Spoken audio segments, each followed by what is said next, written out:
Welcome back to MLS Six Pack. Jason Longshore, Jessica Charman. We took a little bit of a break. We can call it a break from MLS Six Pack. Definitely wasn't a break in our lives in terms of broadcasting games, but we are back and ready to go, ready to bring you our 6 favorite storylines from Major League Soccer in the past 2 or 3 weeks or so. Jason, how have you been utilizing your couple of weeks off from working alongside me?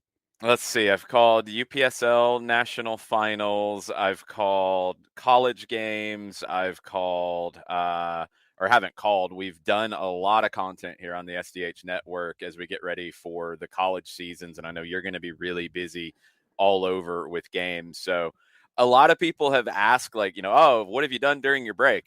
I'm like, what break? What are we talking about? I'm glad we're getting back into first team games, though, this weekend. Our clubs didn't go deep in the League's Cup, so we didn't get these extra games that a few clubs have gotten. We'll get caught up this weekend with some big league matches. Absolutely. But as we know, no rest for the wicked. We love what we get to do. But let's go back to Leagues Cup because the semi-finals are now set. You mentioned Atlanta United, Charlotte FC, unfortunately getting their time in Leagues Cup action getting cut short. But a 4 MLS team semi-final slate, Jason Longshore, after the Liga MX sides mentioned that they were going to take it a little bit more seriously this season. When you look at this semi-final bracket, that wasn't quite the case. And I think the one that has everybody's jaws dropping was, of course, Colorado Rapids surviving a shootout victory against Club America. And when I was on SiriusXM previewing this, it was Club America that was meant to be carrying the torch for Liga MX, and they weren't able to do so. Probably one of the favorites in the quarterfinals to progress all the way to the final, see themselves ended by a very strong Colorado Rapids side that, Jason, I think we talked about trying to make a statement prior to this Leagues Cup. They've absolutely done that and so much more. Yeah, I think this is a competition in the Leagues Cup that it's all over the place, and that's a good thing. I mean, you've experienced cup competitions throughout your soccer life. I've seen it with everything going from Champions League to Open Cup. You can never truly predict it. And one calendar year of a competition doesn't tell you everything. This is the second year with the Leagues Cup. I think the Liga MX teams maybe felt like walking into this competition that they could just show up and win. This isn't in the calendar portion of the year like the CONCACAF competitions where the MLS teams are very early. This is more in the middle, more equalized. The Liga MX teams will say that it's earlier in their season, but they almost play year-round with their format. There's no perfect time to do it.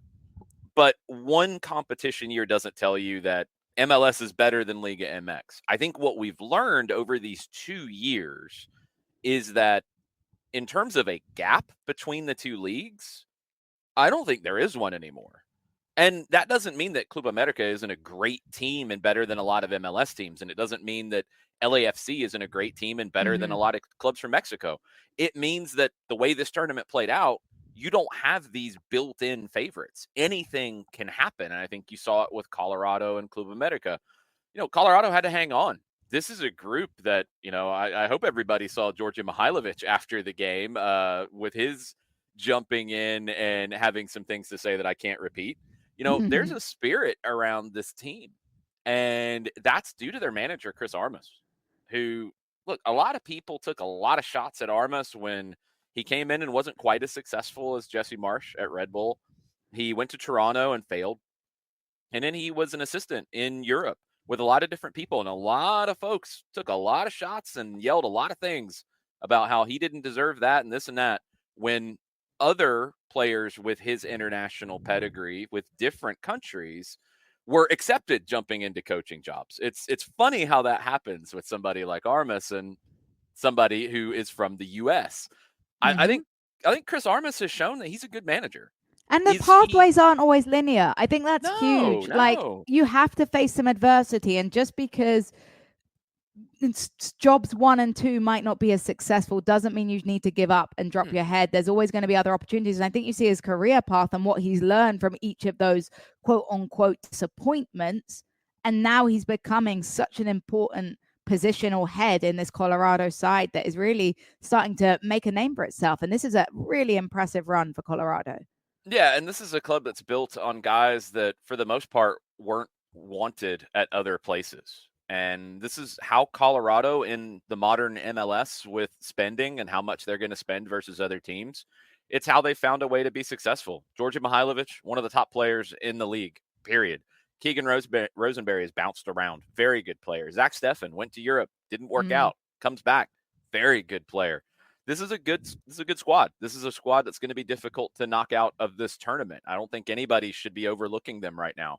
The rest of the quarterfinals, Columbus, they gave up a goal in the first minute. They come back to beat NYC in a penalty shootout.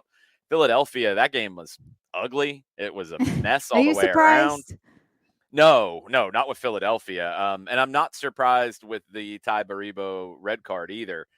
Two situations that are very similar, and he's already been called for one, and he does basically the same thing again on another one, and he gets another yellow. What are you complaining about? But also, it's the insanity of that decision when you're in such great form. I mean, Ty Baribo is on course to be the MVP Yeah, of this tournament. I mean, he's been yeah. brilliant for Philadelphia Union. The goals he scored, the re-emergence of his importance and the form he's in, and now he has to sit on the bench for a semi-final. It's just a really silly decision from a player that has been doing a lot of good for building his reputation. Now, and look, you complain all you want. Anytime there's a red card, people are going to complain. Yep. But the referee set a standard. And what do you Yeah, ask from referees? easily. You ask for consistency. And consistency was the name of the game. He made things a lot harder against Mazzeltan, that has really had a Cinderella story. And I think if there was a Liga MX side I was rooting for, it was Yeah. Mazzeltan. Not just because maybe, we're not the biggest fans of Philadelphia over here, but just because we like what they've been able to do. And it's disappointing to be playing against 10 players for that significant amount of time, to take it to the penalty shootout and then have Andre Blake stand on his head. Andre Blake is known to stand on his head, especially in those kinds of moments. Philadelphia gets through Mazatlan, which wasn't a surprise on paper. It was the way that it played out. LAFC getting past Seattle, not a surprise at all. They haven't lost to Seattle in Were you 9 disappointed straight. that Seattle didn't put up more of a fight, though? 3-0 the final score in that one, particularly with the way Seattle, it was always going to be difficult coming in, but they had some decent form from this Leagues Cup run. Disappointed, yeah. Surprised, no. I mean, Mm. LAFC is that good. And I Mm-hmm. think when you look at this competition with the Final Four now, it's Columbus and LAFC. You are looking at a potential rematch in the final, which would be great. A MLS Cup rematch, maybe a precursor to MLS Cup 2024. I mean, these are the two best teams in the league right now. Philadelphia and Colorado are going to try to upend that. But this League's Cup, it's been a fun competition. And that's what this tournament was last year. It is again this year. I know there's narratives. I know there's lots of things going on around it. But I feel like this tournament, and when you get to this stage, you're seeing the excitement levels around it. Look at Colorado. Look at how that night went for the Rapids. That can be a very big push for them as they go back into league play. Once their Leagues Cup run is done and they want to go all the way to the final, we'll see. It's going to be a fun rest of the tournament there. Now, the MLS incoming transfer window closed, and there were lots of different rumors and innuendo and things that happened and things that you thought would happen and things that didn't happen and things you expected would happen and didn't happen all over the place. We can touch on two of the bigger moves around the league from our individual perspectives. And I'll start with Charlotte. Tim Ream, on paper, wasn't really the move I was expecting at the beginning of the window. What does he bring to Charlotte on the field? Yeah, I think it's really interesting because when you looked at Charlotte FC, the biggest talking points in the first part of the season was how good the defense was because of the improvement year over year. Defense was a huge red flag, obviously, last season, extremely costly and giving up points. And the improvement was significant. And I don't think I'm going to downplay that here. The issue is, whilst it was improved, we've seen a drop off defensively in Charlotte FC in the recent games. And that's due to the fact you're playing with a 22 and a 23-year-old centre back in Andrew Privet and Addison Malanda. I think they're both absolutely incredible players with bright, bright futures ahead. But when you look at the youth, there are some moments where you see that they need some more experience in and around them, whether it be on the training pitch, whether it be partnering with one or the other of them in terms of having a veteran presence and experienced player alongside them. I think Tim Ream is just going to bolster up that group and add such a good presence in terms of the mentorship. I mean, when you look at a player to learn underneath, I don't think there's many better than Tim Ream in terms of his understanding of Major League Soccer, in terms of his journey with Fulham and what he's done with that club overseas and the US men's national team. I also think for Charlotte FC, a unique part of this is that there hasn't really been that player that fans have connected with in a way that maybe they'll be able to connect with Tim Ream. Obviously, there's been Jalen Lindsay, who was a product of the Charlotte Academy, so that was very special. Obviously, you have Nimfasha, who's coming up through the ranks that everybody is excited about his future, but he still hasn't really featured in the first team very much.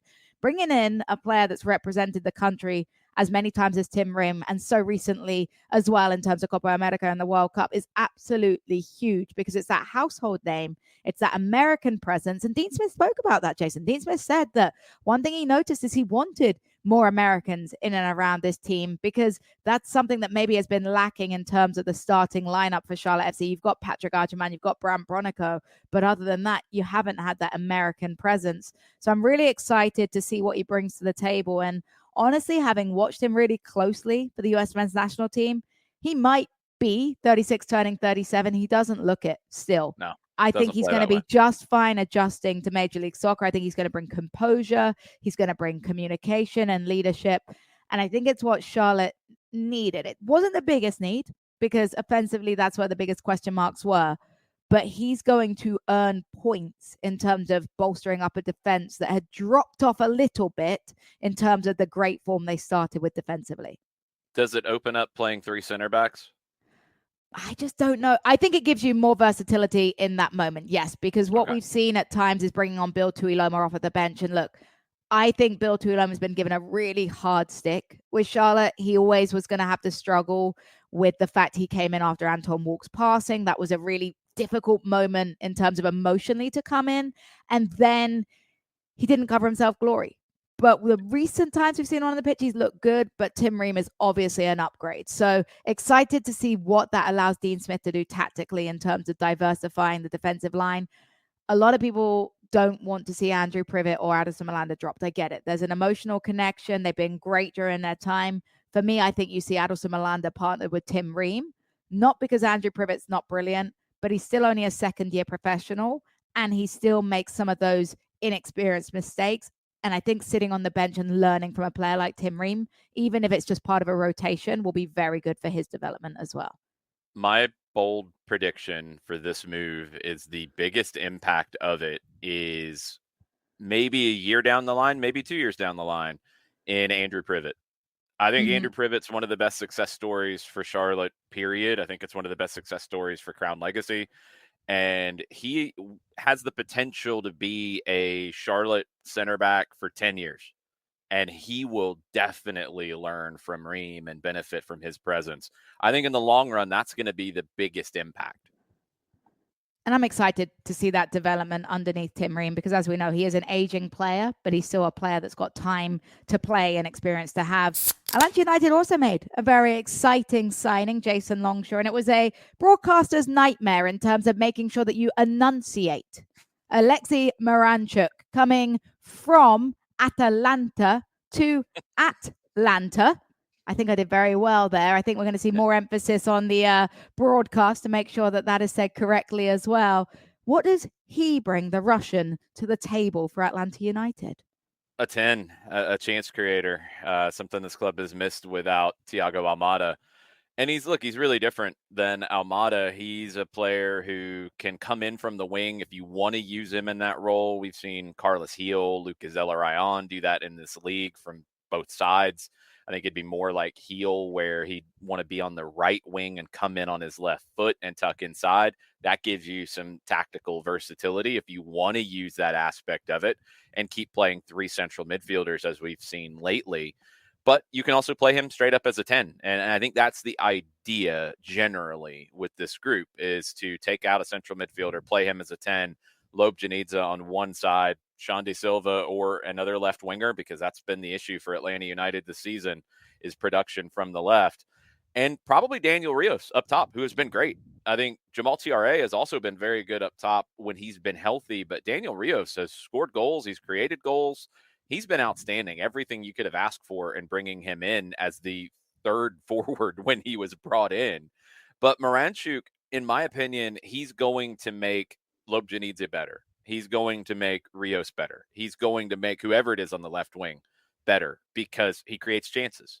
So all of them are going to have more opportunities to get on the score sheet. And also, in some cases, maybe take a little bit of the pressure off of them. I think we've seen Lobjanidze really play well as of late and taking some pressure, like putting it on his back and handling it really well. I like to see that out of him. Maybe it helps that left wing that has been an issue all year. Maybe it helps take a little bit of the chance creation side of Rios out of it. And he can stay higher and be served very well by a top chance creator in Alexei Miranchuk. The question, as it is with any player who comes into the league and doesn't have that experience with it, how do they adjust? How long does it take for them to be comfortable? He'll have a full week of training this week. He's arrived in Atlanta. I don't know what his fitness level is actually like coming in, and that's going to be in terms of Saturday night in Los Angeles. How much can he play? I don't know at this stage. We'll have a better sense by the end of the week, but he will have at least a full week of training with the squad, and he'll factor in on Saturday night, no question. And it's another player for Atlanta United with that international level of experience as well, with so many caps for the Russian national team. So exciting to see what he brings to the table in Atlanta. We need to keep bringing in Atalanta and Atlanta moves, because this is the second one, by the way. Carlos Carmona in 2017 came from Atalanta. Wow, blast from the past. There you go. I do remember that. That's crazy. Blasts from the past, although these are not coming from Atalanta to Atlanta. These are two key, exciting, big names going to Los Angeles, which we have seen before in this league. Marco Reus and Olivier Giroud. Reus to the Galaxy, Giroud to LAFC. It might be Miranchuk versus Reus in Los Angeles, in Carson to be specific, on Saturday night. And Olivier Giroud with LAFC. LAFC's been really good, and now they've added Giroud. I wonder if it actually makes them better, if it ends up just kind of making them different, or both. And I think you can ask the same thing about Reus, because the Galaxy are first in the West. Are these the moves, even though they're going to sell a bunch of shirts, they're going to get a bunch of attention? Are these the moves that these teams really needed?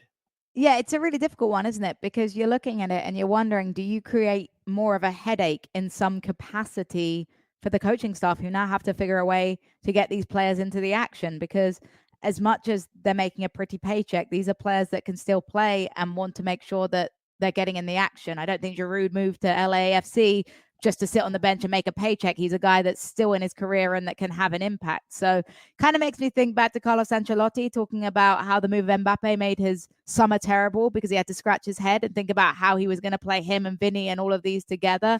Feels like both LAFC and LA Galaxy have a couple of those dilemmas now in their head. I do want to say real quick on the Giroud thing, if you haven't watched it, you've got to go and watch his press conference after he made his debut when he was asked about Seattle. And you could just tell that he had no idea where it was, who it was. And it was just amazing to watch him just like, that's around the corner, right? That's how I still feel half the time when we're playing teams, having to figure out where in the US it was. But I think it's Tony Meola that's interviewing him. And you can see Tony just asked him about Seattle, and Giroud's like, I have no idea. This is my first ever moment in the league. But it was a great interview piece, definitely worth seeing. I think for Giroud, I mean, you've already got Boanga. And seeing the thought of how those two play together is going to be really, really fascinating. I think it's so different because we talked about it with All-Star. Mateusz Bogusz has been one of the best players in the league this year. He's been that 9, and I'll put air quotes on it because he doesn't play like Giroud. If you're going to, where are you going to put Bogusz? Because you've got to have him on the field. Gets back to that selection dilemma. And 2, if you decide just straight up, all right, I'm going to have Bogusz come off the bench, I'm going to start Giroud. You're talking about like the difference between, Cheerios and a 5-star breakfast. Like these are 2 completely different things. Like, they're not compare. Like there's no like for like, and it's good. You know how people talk about wanting to have a diverse option off of the bench that's going to change things. Yeah, But at the same time, how are you going to keep Bogusz motivated on the bench as well? He doesn't want to be 100%. playing at this point of his career on the bench when he's in this form. He's earned his starting spot. When you're in the form that you're in, when you're as dangerous as you're in, I think it throws a bit of a spanner in the works for both these head coaches. And I think they're going to have to start thinking about, how do I keep players motivated? I've spent this big money. I'm spending this big money. How much do I want to change though? Because my chemistry is clearly good. My team is clearly good. Does it make a team better? I'm not sure. I think it makes it different, but it's how are they able to make sure it doesn't change things up too much and just create a hype? I mean, it's a silly example in a lot of ways because I don't think you can compare the players, but it's almost like Chicago. And this is transfer news in itself, with Shaqiri having his contract mutually terminated. On paper, really good player, but guess who was better without their star man when he went to the Euros? Chicago. So is this a scenario that you have really good players, but your team might actually be better with them just coming off the bench? And how do you explain to a fan base that Marco Reus and Olivier Giroud, who are these big names that you've just bought the shirts of, are going to be spending time on the bench? So glad I'm not in charge of the decision making with that. Yeah, I think with LAFC, you point to Gareth Bale, who went through this. You bring him in, and he didn't really fit as a starter, and he became an option off the bench. He scores the one big moment for him in an LAFC shirt. It's one of the biggest moments to win a title eventually in a shootout. Like it, you have to balance that, and it's difficult. If you have the right individuals, and Bale was that. Can Giroud, can Royce be that in terms that they accept, at least for the rest of this season, coming off the bench and being an impact player?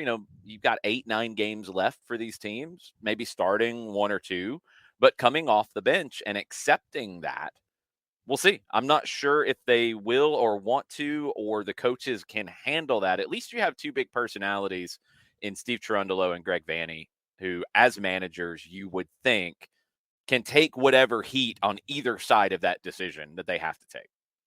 We'll see how the two LA teams get going on with these conundrums. It must be nice to be LA because apparently every player wants to go play in LA or Miami. But that's Hollywood. a story for another day. Jason, the transfer window is now closed. There's been so many big moves, so many different impactful players. I'm going to call you a soccer nerd. So talk us through maybe some of the slightly more obscure additions that are going to have an impact for this six pack. Do keep in mind that teams can still add free agents right now. Now, they had to be a free agent at essentially the end of the last European season. They can't be let go from a club now and signed, is my understanding. The rules change every 5 minutes, so maybe they'll change that and they'll allow that. I don't know. So you have some clubs that are going to sign free agents. Atlanta might be one, for example. They added an international slot after the window closed to have that flexibility if the right person is out there, and that might be a short-term kind of a fix. But there were some other moves around the league that I think are important. And you mentioned Miami. We'll go there. David Martinez, center back, who I first saw during the run with Defensa y Justicia in Argentina, and he was on loan from River Plate at that time. River and Defensa have a weird relationship where River, for years and years, Enzo Fernandez did this as well. Many other River top young prospects, before they break into River's team, they would go on loan to Defensa. And you had a bunch of them all at one point, and they went on a great run under now Ecuadorian manager Sebastian Becasese. Martinez was linked with a move to Atlanta to the point that I think it was all the way but done. And River, because he was at Defensa at that time, and Defensa had done some complicated Argentine transfer situations are crazy. They had done some complicated, like 50% purchase of his contract. River had the other 50, but River had, I guess, the more important 50 because Defensa did they the had deal the with legs. Atlanta. They had the legs, and the other team had the head. I guess, but River basically said, no Defensa, even though you want to make the sale and we would get 50% of it and all that. That's great. We actually don't want him to go yet. We want to bring him back to us. And Marcelo Gallardo brought him back. He's done really well with River. So now he's going to Miami. Now, he did get a red card in the Leagues Cup against Toronto, which is a funny way to start. But very talented player. Miami defensively is not good enough right now, I think, to be expected to go through the playoffs, where we know the games tighten up and we know the goals are not as easy to come by. They've got to be better defensively. Martinez could be that. Other moves that jumped out to me, I mean, Columbus was pretty busy in the long run. When you look at a team that is as good as the Crew, they went out and they got Andres Herrera on loan from River. They added Dylan Chambos. They added Aziel Jackson. They added DeJuan Jones, which I think is going to end up being really big for them. DeJuan Jones, to me, could be one of the biggest moves of this window because you look at how Columbus has played generally. Now, Wilfred Nancy mixes things up game to game, but in general, he's had Mo Farsi on the right, and on the left, he's played Yalyaboa. He's played sometimes Malte Amundsen, who they just re-upped, another smart move by the Crew. Sometimes Sean Zawadzki played as a wingback. So the left-sided wingback role was never as settled. And I think with DeJuan Jones, it will be. He fits it perfectly because he's similar to Farsi on the right. He's a great option going forward, which is what the Crew need, but he's a good defender too. So he gives you that two-way game that just, in my opinion, makes Columbus even better. And it secures them, doesn't it? Because some of what they've done is they've been caught out of possession when they do go forward because they haven't had as solid defenders getting back. So now you get in a position where they're going to take more gambles going forward because he's so good attacking. But he also has that speed to get back in, that understanding of position to get to defend. So Columbus, I mean, they feel like a cheat code right now. And the other important part about Columbus's transfer window is they held on to Cucho Hernandez. Because the last time we did a six-pack, we were talking about the rumors that were circulating about Cucho leaving. He hasn't left, which makes him even more dangerous on both sides of the ball, particularly with how Rossi's been playing as well. I mean, he's been absolutely amazing for them during this Leagues Cup. Adding Jones, in my opinion, makes Columbus the odds-on favorite to win MLS Cup again because it's so similar to the move that Nancy made in the playoffs last year when he dropped Julian Gressel from the right wing back spot and put Mo Farsi there. They got more balanced. Jones makes them more balanced on the left to a team that was already more balanced because of the move they made last postseason. They're the odds-on favorite, in my opinion. Ezequiel Ponce in Houston, we've talked about him. I think that's a really good addition for the Dynamo. RSL's been really busy. They sold Fidel Barajas, who wasn't really factoring in with them. They made some money there. They sold Andres Gomez, who I think was one of the more underrated players in the league. And they went out and they've added Gonçalves from Portugal, who is a fascinating player. 21 goals, 8 assists in 57 games at FC Copenhagen. He's going to be more of the 10 that I think the 10 is the harder one to get. I think they've done really well at RSL with Crooks as that 10. He's not top level. They kind of made that up with the ability of Chicho Arango to create opportunities, the ability of Gomez to create opportunities, the ability of Diego Luna to create opportunities. Your front three could all create. Well, they're not going to stop creating. And now you lose Gomez, you can replace him. But now you've added Gonçalves in, and you're going to be even better with chance creation when that team was already a three-headed monster. So I think they've gotten better in terms of chances created. You have one of the best finishers in Arango. RSL, even though they lose Gomez, might have actually gotten better. The other two that kind of jumped out to me, I mean, Austin, we've got to see what they end up doing in the long run. Osman Bukhari comes in there, reported $7.5 million transfer. That's some big expectations for that kind of money. And then Cincinnati, we've talked about their center back situation a lot. They've added Owaziem, the Nigerian international center back. And on paper, pedigree-wise, should be able to replace Miazga and Hagland with Owaziem. We'll see if he fits in the way that they want to play and if he can get up to speed by the time they get into the postseason. Now, speaking of that, Leagues Cup finishing up. We've got a couple games that are going to be delayed that were on the schedule for this weekend. They're going to be pushed back because teams are still in Leagues Cup. But we do have some interesting games. And to me, Miami-Cincinnati is going to get the headlines. The two that jump out to me, besides our games, of course, with Atlanta and Charlotte, Nashville hosting Austin, both just on the outside of the playoff picture trying to get in, and Minnesota hosting Seattle. You mentioned Seattle being such a disappointment in that quarterfinal loss to LAFC in Leagues Cup. They're in 7th in the West. They've been up and down and all over the place. Minnesota trying to hold on to a playoff spot and maybe get into that first round proper. Those two games are really big getting back into league play. Yeah, and it's so crazy because it feels like you blink and we're this part of the season. It's unbelievable. It feels like just yesterday we were talking about it being too early to look at the table, and now all of a sudden you're in this home stretch where points matter. Every single point matters, and particularly with these conferences being so tight, with the top 9 making it, obviously 8 and 9 in the play-in game with the new structure that was last year as well. These games really, every single match, every point, every goal has an impact, and it'll be interesting Wait to a minute. see. I thought that people said that the MLS regular season games don't matter. I didn't think any of it mattered. Don't get me started. I still think, and I know it's crazy, but Supporters Shield is still a huge honor. Like, I don't care what you say. The fact that you're the most consistent team is extremely special. That being said, the double is obviously the goal. But I think that what's really huge right now is that your hard work to this season gets you into a decent place, but you can't allow it to drop off. You talked about Seattle being on the cusp of those moments, and you could go from being points away from a home playoff game where you get the best of 3 to all of a sudden being in a playing game, and you can't afford to do that. So I think there's a lot of teams that gain momentum in the Leagues Cup, a lot of teams that will be disappointed that they had their Leagues Cup cut short. I wonder if they now feel a little differently, if they've been able to work together on the training ground a little bit more, if you can play devil's advocate with that.